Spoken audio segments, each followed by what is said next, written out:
Bonjour, monsieur le directeur de l'École du patrimoine africain.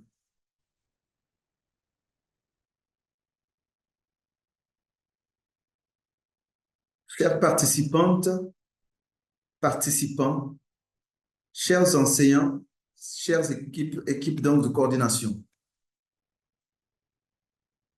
Je m'appelle Franck Passéré. Je suis responsable de la formation continue à l'École du patrimoine africain qui est basée à Porto Novo, au Bénin. Alors, l'EPA est une institution panafricaine spécialiste des questions du patrimoine culturel en Afrique. Elle fait des publications et met en place des programmes de formation dans l'optique de capaciter des professionnels africains sur différentes thématiques du patrimoine culturel. C'est à cet effet qu'elle a mis en place cet atelier Principes et méthodes de conservation préventive pour permettre justement aux professionnels africains d'élaborer des stratégies en termes de gestion, de conservation de collections afin de changer la situation des collections, parfois très préoccupantes dans les réserves et les salles d'exposition de nos musées. Ces stratégies sont fondamentales dans la mesure où elles vont assurer la pérennité dans de bonnes conditions des objets et garantir la vie, je dirais, le dynamisme des musées africains par leur valorisation à travers les expositions, les recherches qui se feront, ainsi que les publications.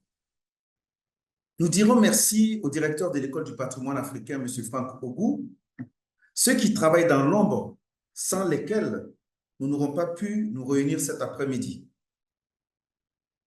Olayinka Yayi, Patrice Toussavi, Stéphane Douanla, Magloire Eda, Laurent Poussou. Le présent atelier qui va se dérouler du 15 juillet au 26 juillet est structuré autour des cours en PDF et vidéo. Monsieur Patrice Toussavi vous donnera tout de suite des indications. Et nous avons, à côté des cours en PDF et en vidéo, des lives. Les lives, au nombre de 3, indépendamment de ce live d'accueil et de live de synthèse que vous verrez à la fin, sont des sessions au cours desquelles vous pourrez échanger avec les enseignants sur des parties non comprises, sur des éclaircissements et éventuellement poser le cas de votre institution et ses collections et en discuter avec eux. Les lives permettent également de faire et de corriger des exercices pratiques. Le programme de l'atelier est en ligne et vous pourrez, si ce n'est pas déjà fait, avoir accès. En attendant, je laisserai donc le directeur de l'EPA, M. Franck Ogou, vous adresser son mot de bienvenue.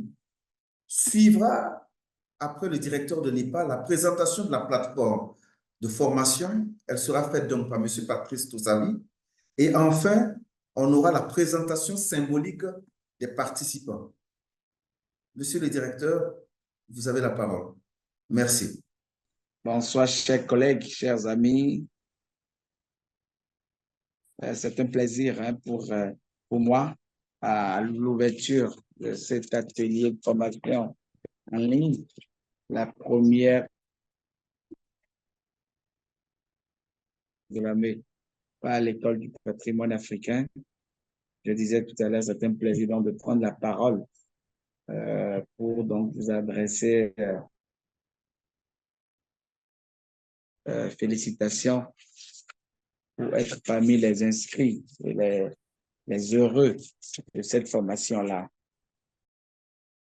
d'avoir reçu une candidature, dénote du fait que le besoin de formation et de renforcement de capacité est réel chez les professionnels africains.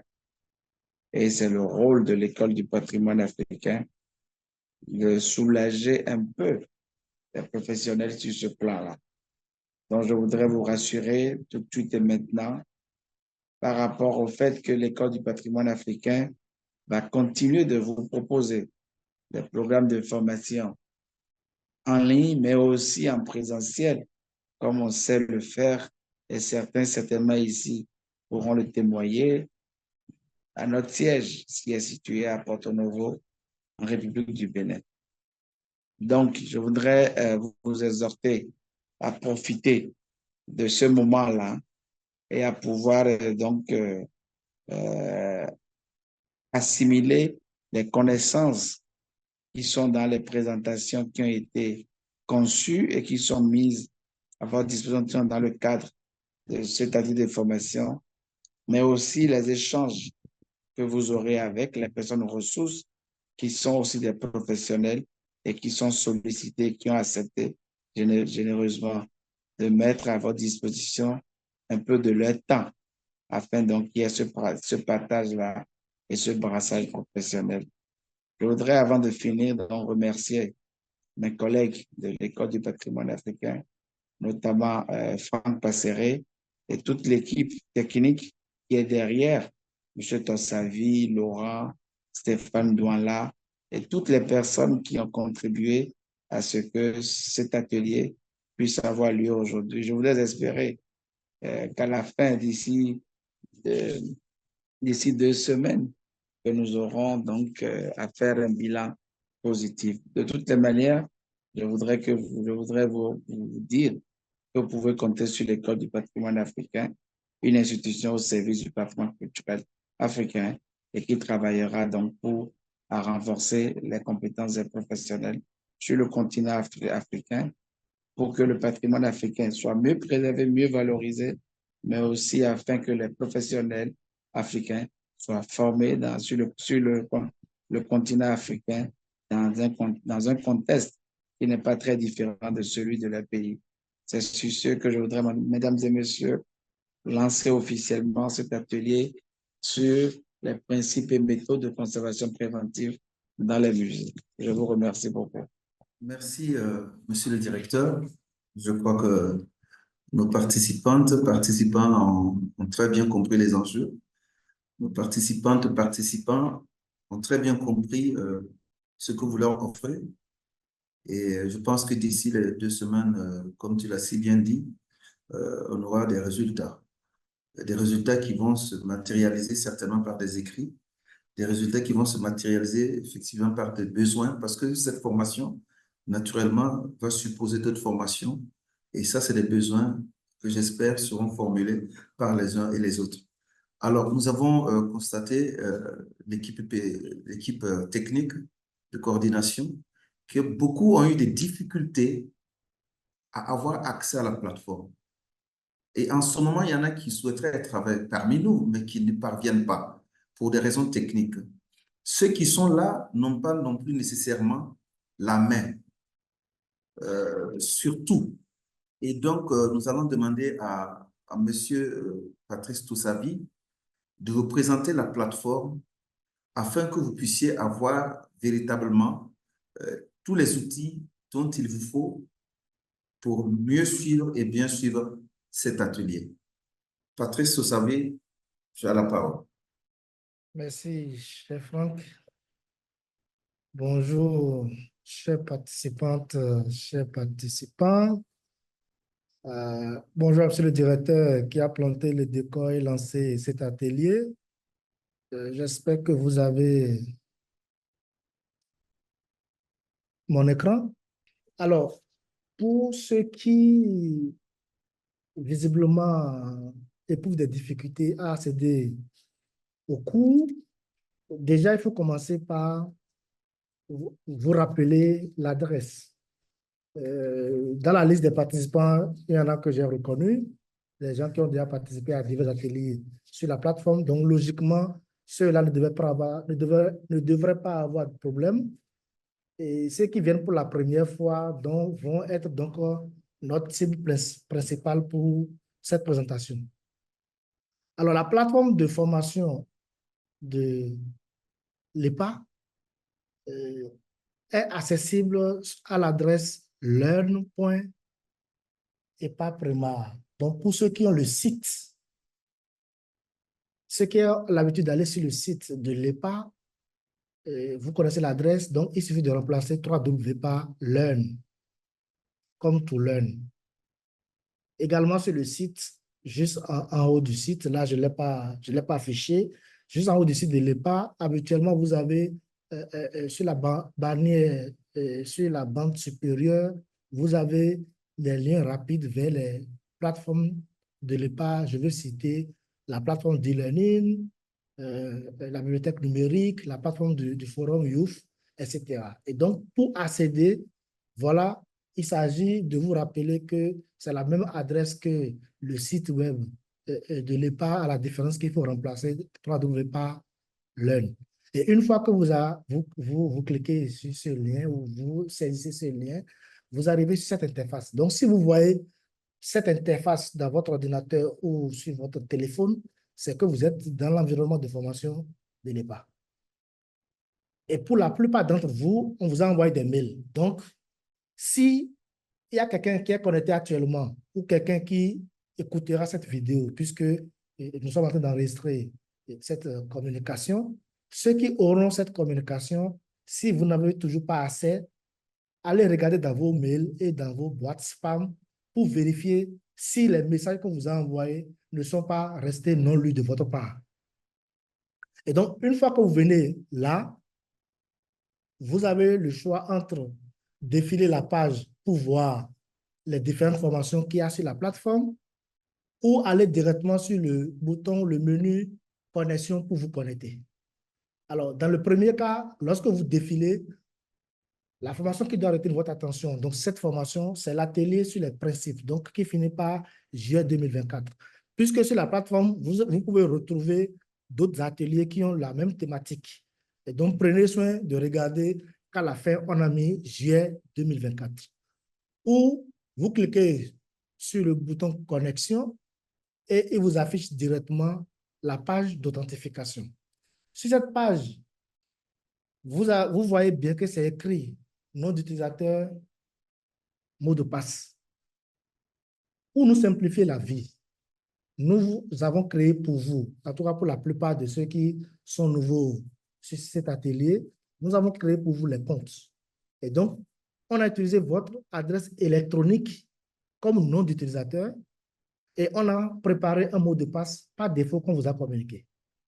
Et donc, celui qui ne s'est pas encore connecté jusque-là, il suffit simplement qu'il saisisse dans nos utilisateurs, qu'il saisisse son adresse électronique habituelle et dans mot de passe, qu'il aille saisir le mot de passe qu'on a envoyé non seulement par mail, mais dans le forum de l'atelier. Et donc, vous avez ces deux possibilités. Indépendamment du fait qu'un mail de notification vous est envoyé dans votre boîte et que ce mail peut se retrouver dans le dossier des spams, vous avez également la possibilité d'aller directement sur la plateforme, saisir votre nom d'utilisateur qui est l'adresse électronique, votre adresse électronique et saisir le mot de passe qui a été partagé dans divers canaux. Et donc, lorsque vous le faites, vous appuyez sur le bouton connexion. J'aurais pu présenter l'autre cas où on crée les comptes. Ça ne va pas être fait cette fois-ci parce que, comme je l'ai dit tout à l'heure, dans cette promo, soit vous êtes un ancien utilisateur de la plateforme, soit vous êtes un nouveau, on a déjà créé votre compte. Donc, il n'y a pas d'intérêt à ce que je présente comment créer un compte sur la plateforme. Et donc, une fois que vous avez saisi votre nom d'utilisateur et votre mot de passe, vous cliquez sur connexion. Vous cliquez sur connexion et vous allez atterrir sur votre tableau de bord. Votre tableau de bord, donc sur la plateforme, quand vous vous connectez, vous avez votre interface à vous, personnelle à vous.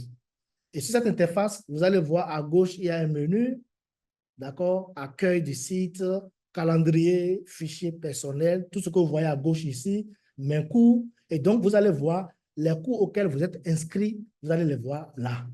D'accord? Et sur la page, là, au centre de la page, vous allez voir les cours récents que vous avez consultés. Donc, ceux qui ont participé à plusieurs cours, ils vont voir plusieurs cours qui vont se défiler ici.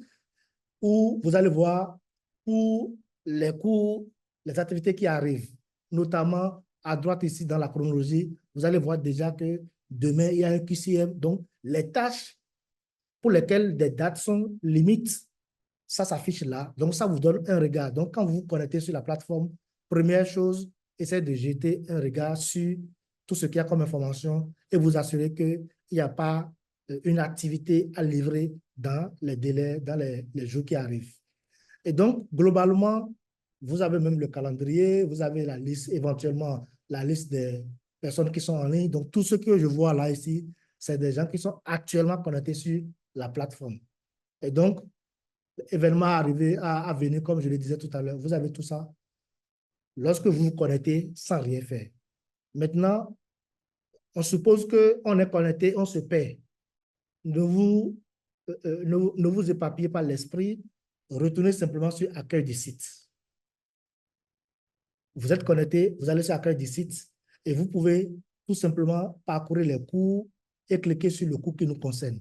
Je l'ai dit tout à l'heure, atelier sur les principes et que ça finit par juillet. Je clique dessus et ça m'amène sur la page d'accueil du cours de l'atelier de juillet 2024. Et donc là, à gauche, vous avez les liens rapides. Pour certains, vous allez voir la liste des participants. Donc, en cliquant sur participants, vous allez voir la liste des participants. Vous allez voir le menu compétences. Vous allez voir le menu notes. Ça, on vous affichera là-bas les notes suivant les différentes évaluations. Vous avez le lien vers l'objectif général de cet atelier. Vous avez le lien vers la session de bienvenue. Et donc, les différents modules du cours sont affichés ici. Vous pouvez cliquer pour aller directement vers un module. D'accord? Et vous pouvez également aller vers le calendrier et vos fichiers personnels. À droite, vous avez la section de l'objectif général où on affiche la bannière du cours avec un petit texte descriptif en bas. Juste après ça, vous avez la section des annonces. Donc, si dans le forum WhatsApp, on vous écrit qu'il y a une information importante publiée dans Annonces, il vous suffira de venir ici, de cliquer sur Annonces pour voir les informations qui sont publiées là-bas. Plaquette, pour ceux qui ne l'ont pas encore, en cliquant sur plaquette, vous allez télécharger la plaquette de cours. C'est un document, c'est ce qu'on appelle souvent dépliant ou flyer. C'est un petit document PDF qui vous présente globalement l'atelier, les différents modules, les objectifs à atteindre, etc., etc. Vous avez ici le programme de la session de bienvenue. Donc, la session que nous déroulons actuellement, son programme, c'est dans ce fichier PDF. Et il y a un forum de l'atelier. Toutes les discussions asynchrones que vous aurez à mener. Quand je dis discussion asynchrone, cela veut dire que c'est un forum de discussion, un peu comme le WhatsApp.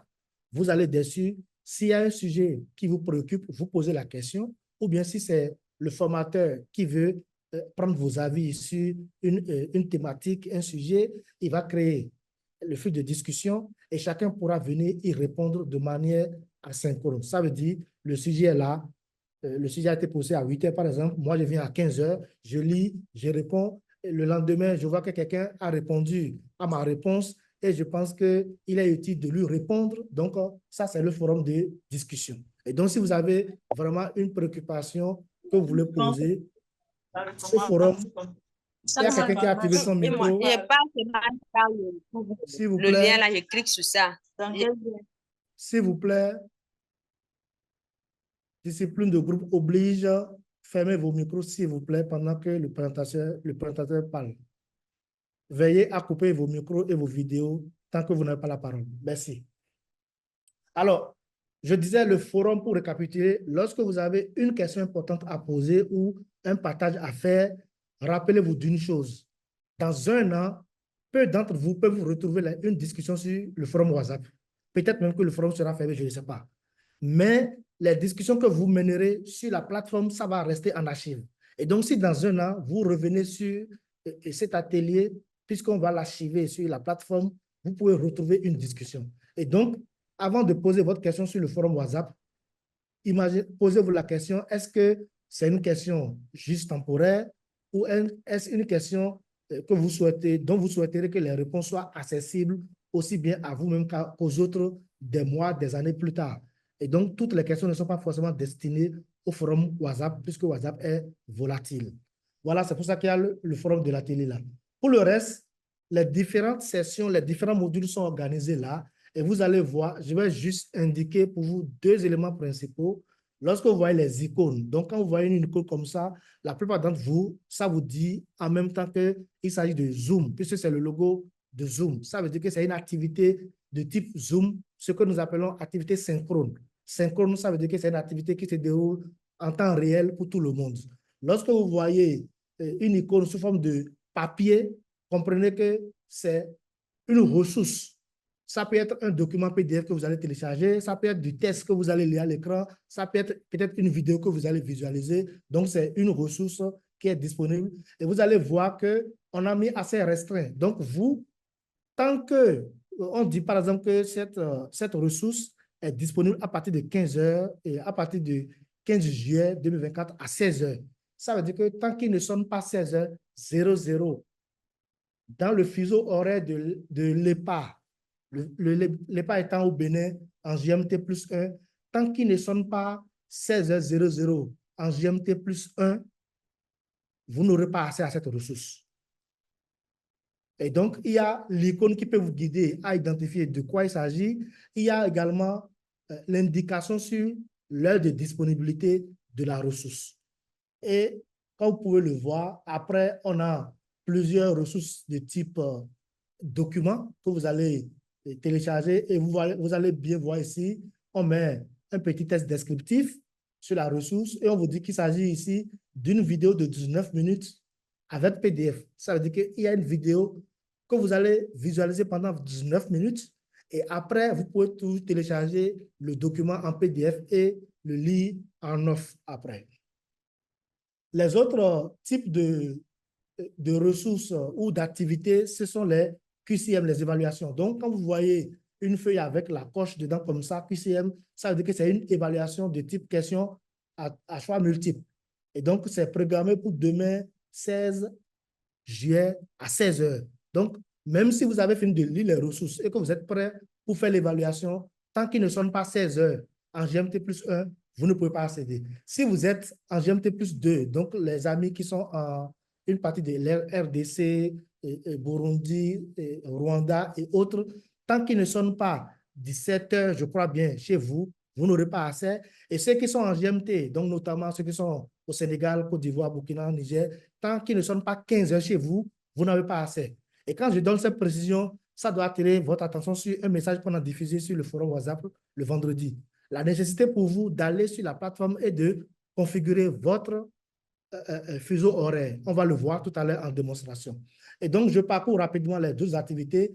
Vous allez voir QCM également. Vous allez voir un exercice pratique à rendre. Donc, lorsque vous voyez une feuille avec la main, c'est un exercice que vous allez composer et rendre. Et vous allez voir ici que ce sera ouvert le jeudi 17 à partir de 14 heures et que ce sera fermé le mercredi 17 à partir de 14 heures. Ce sera ouvert, mais ce sera fermé. Donc, exercice à rendre au plus tard le jeudi 18 à 16 heures. Cela veut dire quoi? Cela veut dire que le mercredi à 14 heures, ceux qui sont en GMT plus 1, vous allez voir qu'un fichier va s'afficher dans cette session et vous pouvez télécharger le fichier. C'est la consigne de l'exercice pratique. Et vous avez de 14 heures jusqu'au lendemain, 16 heures. Donc, vous avez 24 heures plus 2 heures de temps pour lire la consigne, traiter dans le fichier et venir poster, puisque à ce moment-là, vous aurez un endroit, un espace pour charger le fichier réponse et rendre votre devoir individuel. Voilà les différents types d'activités de ressources que vous aurez. Et donc, pour le reste, parcourez la plateforme pour pouvoir vous faire une idée de quand est-ce que l'activité est disponible, etc., etc. Et tout ce que vous voyez ici, ce n'est que le programme de l'atelier qui a été décliné, qui a été déployé dans l'environnement de formation. Et comme l'a dit aussi bien Franck, donc il s'agit de deux Franck, le directeur et le responsable de formation, vous aurez un live de fin le 19 juillet, si je ne me trompe. En tout cas, vous aurez un live de fin et au cours de cette activité, au cours de cette session Zoom, il s'agira alors de faire le point de la formation et de mettre à disposition les attestations pour ceux qui auraient validé les questionnaires et les évaluations. Pour mon dernier point d'intervention, c'est comment vous personnalisez votre interface. Quand vous cliquez là, vous avez mon profil, vous avez préférence. Quand vous cliquez sur profil, ça vous affiche votre profil. C'est votre profil sur la plateforme. Et quand vous déroulez ça, regardez un peu qu'est-ce que vous avez. Vous avez informations détaillées, pays Bénin, vous avez les divers et plein d'autres informations. vos cours, etc. Et quand vous faites modifier profil, qu'est-ce que vous avez? Vous avez la possibilité, si votre nom a été mal écrit, par exemple, votre nom d'utilisateur a été mal écrit, vous pouvez changer. Si votre nom, prénom a été mal écrit, vous pouvez changer. Si votre email est incorrect, vous pouvez toujours changer. Ou bien si vous avez un email qui n'est pas correct. Et ici, vous voyez fuseau horaire. Fuseau horaire, quand vous cliquez dedans, vous allez voir, si vous êtes dans le continent, sur le continent africain, vous allez dans les A, vous allez repérer Afrique et vous allez identifier dans la liste alphabétique la ville capitale de votre pays. Pour tous ceux qui sont au Bénin, c'est Afrique/Porto-Novo. Pour tous ceux qui sont en Côte d'Ivoire, vous allez défiler, vous allez voir que c'est Abidjan, plus haut, etc., etc. Donc, c'est par là, tout ce qu'on vous demande de faire, c'est de venir sur votre profil, cliquer sur modifier, aller dans fuseau horaire et prendre votre fuseau horaire correct. Et quand vous finissez, vous allez en bas, vous faites enregistrer le profil. Et désormais, quand vous allez sur la plateforme, vous allez voir les cours dans l'horaire local de votre pays. Voilà, cher directeur, cher Franck, responsable de formation, le partage que j'ai bien voulu faire avec les participants pour nous assurer que tout le monde a une meilleure connaissance de la plateforme pour pouvoir l'utiliser au cours de l'atelier. Je vous remercie.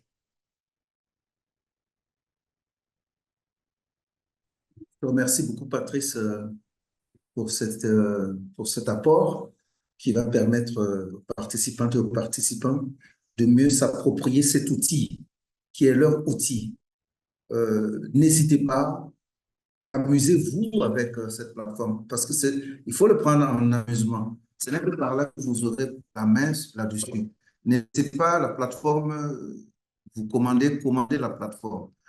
Allez-y à n'importe quel moment et puis voilà, vous allez pouvoir vous en approprier avec aisance, avec facilité. Il est ergonomique, il est fonctionnel et voilà. Partagez-nous également vos expériences là-dessus.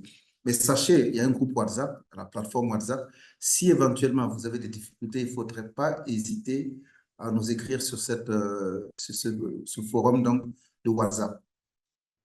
Alors, maintenant, nous allons passer à la présentation, comme je l'ai dit tout de suite à l'entame, la présentation symbolique donc, de certains participants. Vous êtes au nombre donc un nombre assez important. Nous avons souhaité que de façon symbolique, quelques participants fassent la présentation.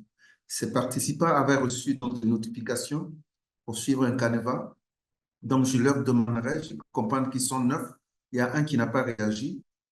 Donc, vous avez la parole pour faire votre présentation. Et à l'issue de cette présentation, je vous demanderai donc d'activer vos caméras à la suite des présentations, d'activer les caméras afin qu'on puisse, nous puissions faire une photo de famille. Merci.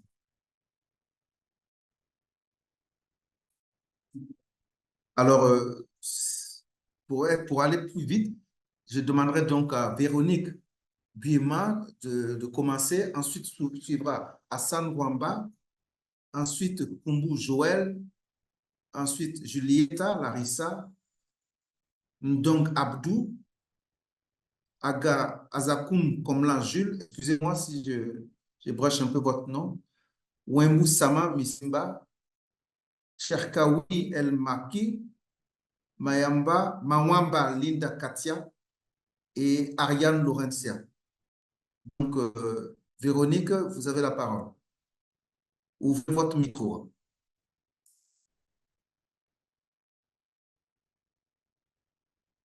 Alors, si Véronique n'est pas... Cher Franck, Oui.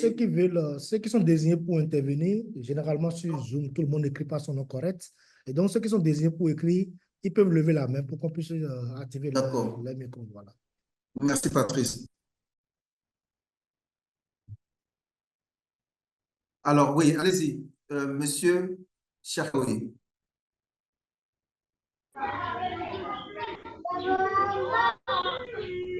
Allô?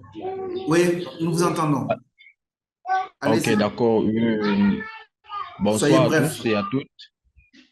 D'accord, merci. Bonsoir à toutes et à tous. Et je tiens à beaucoup remercier le docteur Franck Okou qui était déjà ben, chez nous ici au Cameroun et qui a eu à nous privilégier en faisant un tour chez nous au musée ethnographique et histoire des peuples de la forêt où je suis actuellement affilié. Et moi-même personnellement, je suis Mekale Miassé Alphonse Crépin et je suis médiateur culturel, guide au musée ethnographique et histoire des peuples de la forêt d'Afrique centrale. Donc, cette formation qui nous embellit encore plus en termes de connaissances, je suis vraiment très heureux d'y participer. J'espère être à l'attente des auteurs et à l'attente de bien recevoir la connaissance qui nous sera distillée. Merci beaucoup.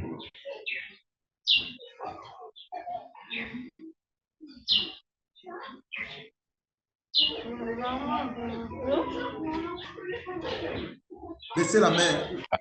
Voilà, Missimba, vous avez la parole.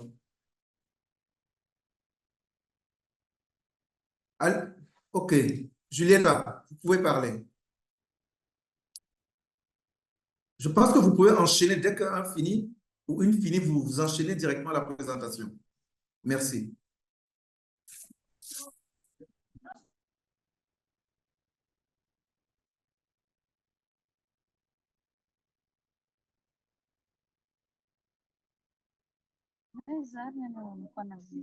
Parlez plus fort, on ne vous entend pas bien. Julietta.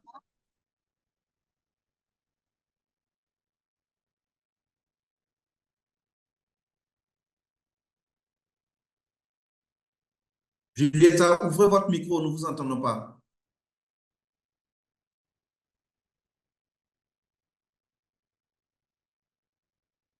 Il n'y a personne.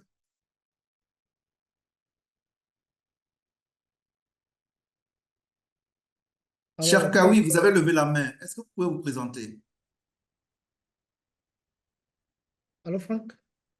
Oui. Je crois qu'il faut les préciser, ceux qui lèvent la main, ceux que tu as désignés là, Oui, mais dès qu'ils lèvent la main, ils peuvent activer leur micro, hein, parce que systématiquement, je les autorise à activer le micro, mais de leur côté, il faut qu'ils activent le micro aussi. d'accord. Monsieur Je El pense qu'ils sont... Maki, son micro est actif là, il peut parler. Ouais. Il a coupé encore. Bon. El Ah. Maki, Elle dit que ça ne marche pas. Bon. Celui ou celle qui a son micro qui marche, Oui, oui. oui, Est-ce que allez-y. vous m'entendez? Oui. On vous Oui, vous entend, m'entendez? monsieur. C'est bon? Oui, allez-y. Oui, d'accord. Bonjour, bonsoir à tous. Donc, tout d'abord, on je vous entend tiens à très vous difficilement, apparemment, c'est juste remercier. de connexion. Donc, nous remercions aussi à tous le staff technique, le staff pédagogique de la formation école africaine. Allô, Donc, Franck? une présence. Je ne sais pas si tu le reçois. Monsieur Brahim Chakawi, on vous entend Oui, difficilement. je pense à un souci de connexion. Est-ce que vous m'entendez, Ok. monsieur? Allô? Allô? Allô? Oui, allez-y, allez-y. Allô? Allô, monsieur?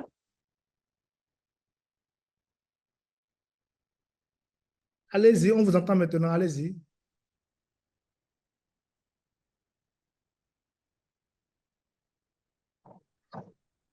Oui, Bon, passons donc à bonsoir, une chers question. tous. Vous m'entendez? Oui, allez-y, on vous écoute. Oui. Ok, moi c'est Wembu Sama Missimba depuis Lomé au Togo.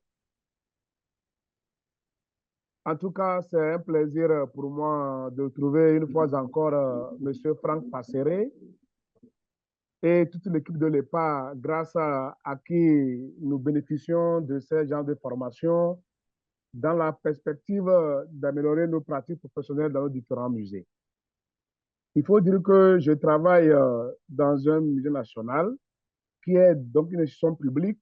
C'est celui donc de Lomé qui a été créé par un décret en 1914, mais qui a ouvert ses portes à partir de 1975. Notre musée a trois principaux caractères. Nous avons une collection d'objets ethnographiques à travers lesquels on peut avoir une cartographie des différentes ethnies qui se retrouvent sur l'espace togolais. Il a aussi un caractère historique dans la mesure où nous avons certains objets de la collection qui sont des documents d'archives à travers lesquels l'histoire donc du Togo est relatée depuis la traite négrière jusqu'à l'histoire post-coloniale. Et enfin, c'est un musée qui a un caractère archéologique parce que nous avons quelques artefacts issus des fouilles des archéologues togolais à partir, donc ce sont des témoins matériels de l'existence et de l'occupation ancienne de l'espace qui est devenu Togo. Voilà à peu près présenter mon musée et ses différents caractères. Le personnel qui travaille est pluridisciplinaire. Moi qui parle, je suis historien de formation. J'ai fait une thèse sur la civilisation africaine et donc je viens de l'université de Lomé. Il y a des collègues qui viennent du ministère de la Culture et des bénévoles et stagiaires que nous recevons par moment pour leurs besoins pédagogiques, académiques et ou professionnels. Alors, une fois encore, merci à son directeur, Dr Franck Ogou, qui ne ménage aucun effort quand il s'agit de la formation des professionnels du patrimoine africain. Et je remercie à travers lui toute son équipe, toutes ces personnes qui travaillent jour et nuit plutôt, afin que nous soyons outillés pour sécuriser les collections dans nos différents musées. Merci. Merci. Juliette, allez-y. Vous venez de refaire votre micro. Merci, c'est Christian qui a la parole. Je suis Christian Yoka, je viens de la République démocratique du Congo. Je suis assistant à la direction du patrimoine à l'Institut des musées nationaux du Congo. Merci.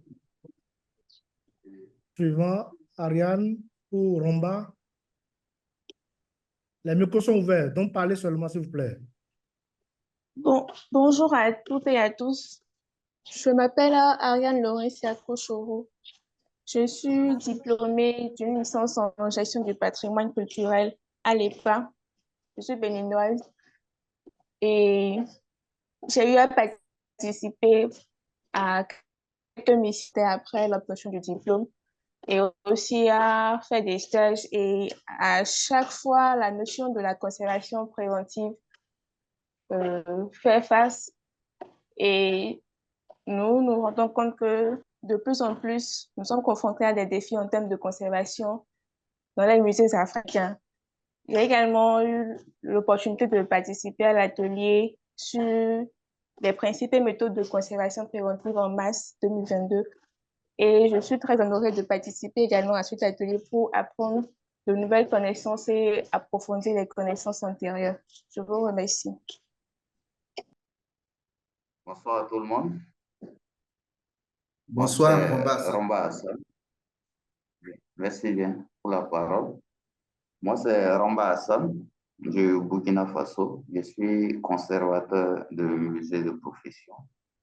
Et actuellement en service au musée de la musique Georges Ouedraogo, qui est une institution publique. Donc, le musée de la musique est un service de la direction du patrimoine culturel qui lui-même est une direction qui elle-même est une direction technique de la Direction générale de la culture et des arts.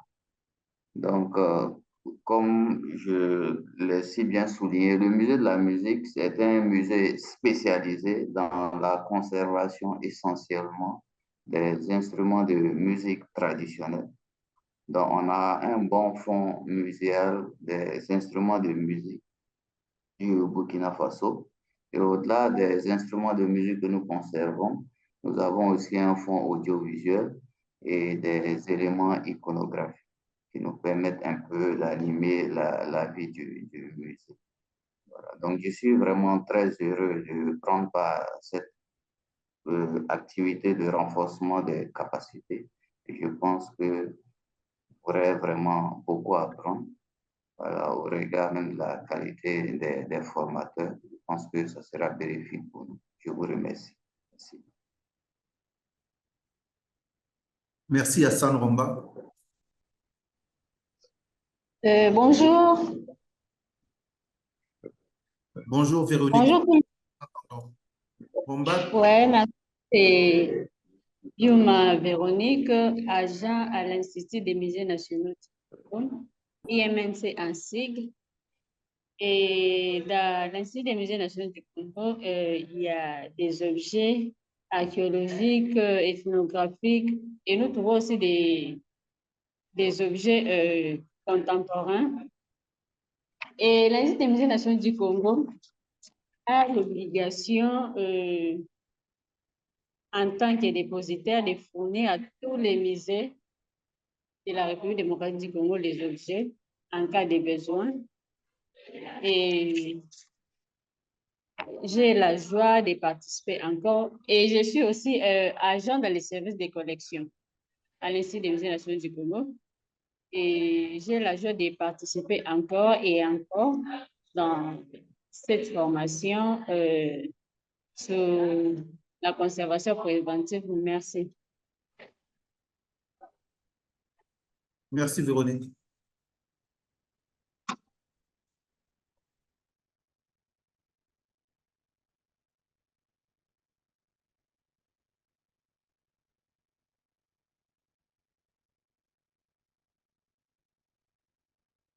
Alors, Franck, est-ce qu'il y a encore un autre intervenant que tu attends? Non, je crois que il y en a, il y a Crispin n'a pas parlé, Yoka. Villepin également, peut-être qu'ils ont des problèmes de micro, ou peut-être qu'ils ne S'il sont ne lève pas la je ne sais main, pas. c'est difficile de l'identifier. S'il lève la main, c'est bon. D'accord. Donc, je crois que c'est Cherkaoui qui a toujours la main levée. Et donc, je crois que c'est bon. On va demander à tous Oui, de... est-ce que vous, Ah oui. est-ce que vous m'entendez? C'est bon? Oui, oui, on vous entend, oui. Est-ce que vous m'entendez? C'est bon? D'accord. Oui. Je m'excuse parce que j'avais des problèmes techniques. Donc, je vais me représenter. Donc, Brahim Cherkaoui. Je suis restaurateur indépendant spécialisé dans la restauration de la pierre et de la céramique architecturale de l'Académie des arts traditionnels de Casablanca, donc au Maroc. Donc, cet établissement, c'est un établissement public relevant de la fondation de la mosquée Hassan II de Casablanca. Donc, cet établissement a pour vocation de préserver le patrimoine architectural marocain et aussi africain. Donc, vraiment, je suis très enchanté d'avoir participé à cet atelier. Et vraiment, je suis très honoré d'échanger avec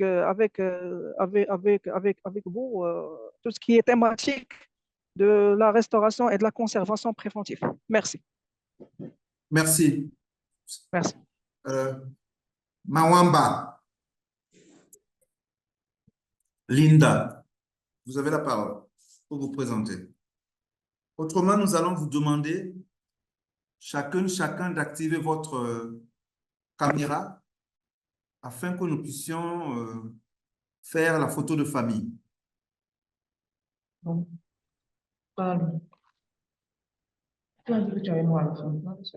Bonjour à tous. Bonjour. Oui, je suis Mawamba Linda Katia, volontaire à la route des chaufferies au pôle conservation.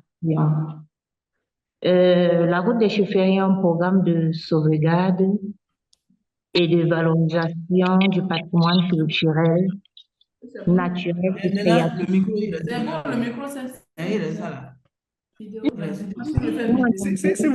S'il vous plaît, Madame Linda, permettez une petite seconde. Chers participants, observez qu'on vient d'activer le micro et tout le monde a commencé à parler. C'est ça qui désorganise un peu. C'est pour ça qu'on avait verrouillé les micros pour ne les activer que pour ceux qui sont désignés pour intervenir.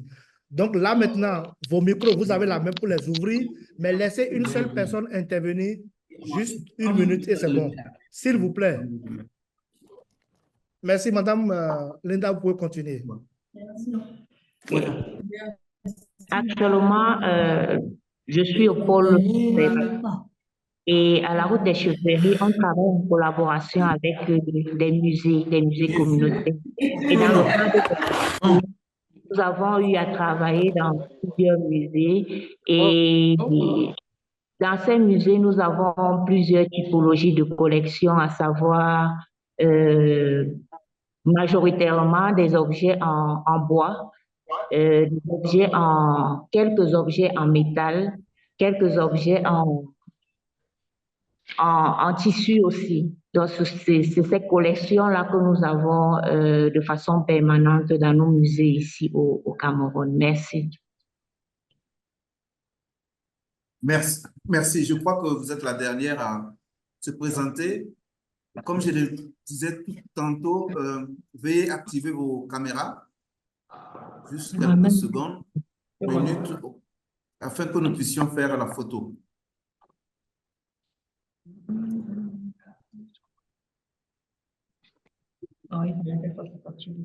Bonjour à tous.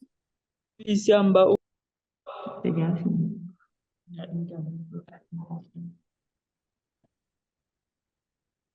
Est-ce que tout le monde a activé sa caméra? Laura Magloire, est-ce que vous voyez tout le monde? Nous avons 83 participants. Allô Franck, on voit l'essentiel, on fait déjà la capture. Bonjour. Oui, bonjour. Marie-Pascale Dramé, oui. Oui. Je peux me présenter? Ok, allez-y puisque vous avez déjà la parole. Mais après Marie-Pascale Dramé, on va passer aux captures d'écran. Allez-y. D'accord.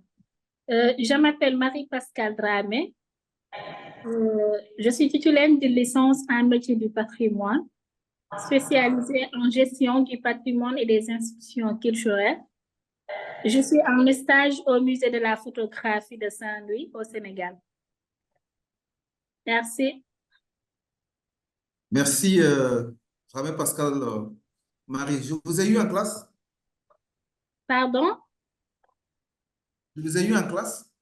Vous me dites que vous avez une licence en métier du patrimoine, c'est bien ça? Oui. À Saint-Louis, à l'Université Gaston Berger? Oui. On aura le temps de bien en discuter.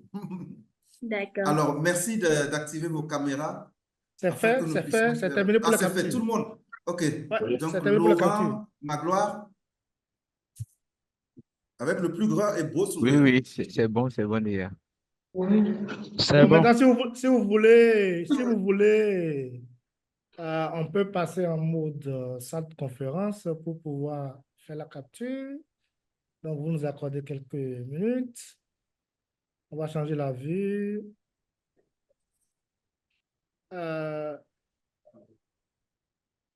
Laurent, vous pouvez activer la vue salle de conférence pour que tout le monde puisse être positionné sur des sièges. Si vous en avez la main, bien sûr. Dans le cas contraire, on a déjà fait le maximum de capture possible. Merci. Vous avez la main? Si vous avez la main, vous le faites. Hein? Je n'ai pas la main, M. Patrice. OK. D'accord. Ce n'est pas grave. On a fait le maximum de capture. Pour tous ceux qui ont activé les vidéos, on a fait le maximum de capture possible. Merci beaucoup, Patrice. Alors, je crois que nous allons mettre fin à ce live et vous donner le temps de souffler et de rester sur la plateforme pour suivre la première session de cours qui porte sur l'introduction, la déontologie. Donc, vous avez le programme. Et si vous n'avez pas le programme, demandez, mais il est sur la plateforme, M. Tosavi vous a fait le point il y a quelques temps. Donc, on va mettre fin au live pour que vous puissiez suivre la déontologie professionnelle, l'obligation concernant les réserves, les expositions, les objectifs. Et donc, vous les avez à portée de main. Et demain, naturellement, vous allez continuer à partir de 9 h sur les principes généraux de la conservation préventive, de 9 h donc à 16 h. Alors, si vous n'avez pas de questions particulières, mais sachez que le forum du WhatsApp existe. Vous pouvez nous poser directement des questions dessus, que ce soit les aspects techniques ou les aspects donc liés à la formation. Nous sommes disponibles. Alors, merci à tous et bonne suite et bonne rentrée aussi. Et à très bientôt. Merci. Merci. Merci. C'est vrai qu'il y a eu des difficultés à se connecter.